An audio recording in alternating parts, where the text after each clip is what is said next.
Dear religious viewer of Khabar Tatak, in the religion section of Khabar Tatak, the topic of the story that I have brought before you is linked with the Supreme God Lord Shiva and moon. In pictures you might have seen the moon perched on the forehead of Lord Shiva. However, there are so many planets and stars in universe, but Lord Shiva did not give shelter to any of them but the moon, who is not even a planet but the satellite of Earth. And also, he did not give him shelter anywhere else but on the forehead itself. Many of you may say that it is coolness and the nectar that the moon emanates is reason behind this.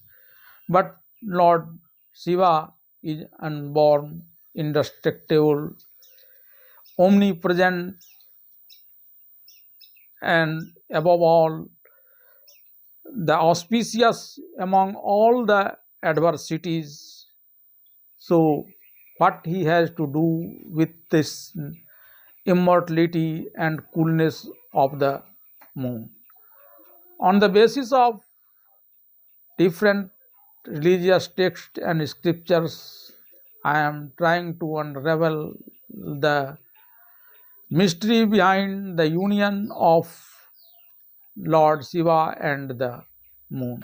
According to the Shiv Puran, after returning to his residence Mount Kailas from Daksha Yajna, that is sacrifice, Lord Shiva became distraught with longing for his beloved Sati and began to contemplate her, dearer to him than his life.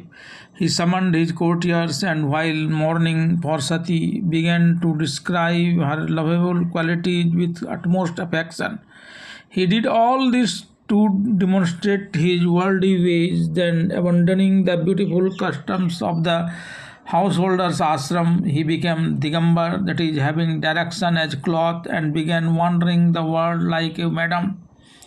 Being adept a Leela, that is playful act, he displayed the restlessness of a lonely person distressed by Sati's longing and unable to see her anywhere. The devotee benefactor Lord Shankar returned to Mount Kailas and with effortful concentration entered into Samadhi, that is meditation, the ultimate annihilation of all suffering.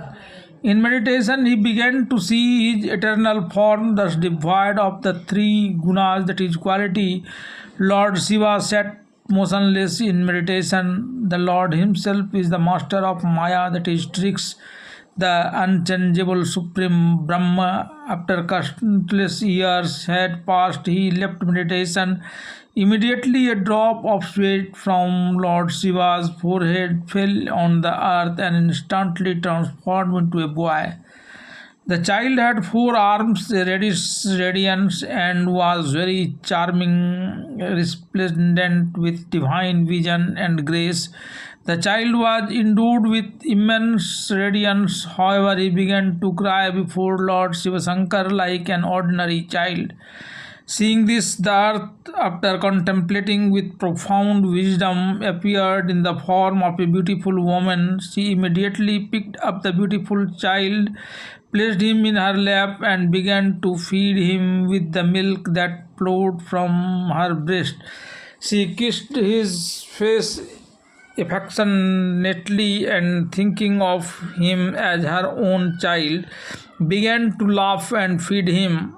Earth, who served the welfare of Lord Shiva, instantly became his mother. Shiva Shankar, the supremely clever and learned creator of the universe, laughed at this act of the earth. Recognizing the earth, he said to her, Dharani, you are blessed to raise this son of mine with love. This excellent child was born to you through the radiant of my sweat. Earth, although this beloved child was born from the radiant of my sweat, he will be known as your son by your name. He will always be free from anger, extremely virtuous, and a land giver.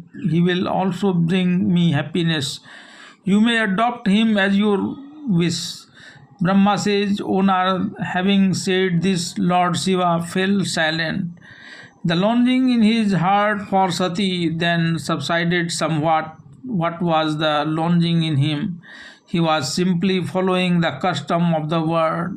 In reality, Lord Rudra, or beloved of man, is the untainted supreme being.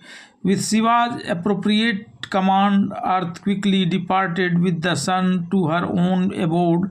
She found immense joy in this sun. The boy became famous by the name Som, meaning moon. As a young man, he went to Kashi and served Lord Shiva there for a long time. By the grace of Vishwanath, the son of Bhumi, attained the status of a planet and soon ascended to the supreme divine world.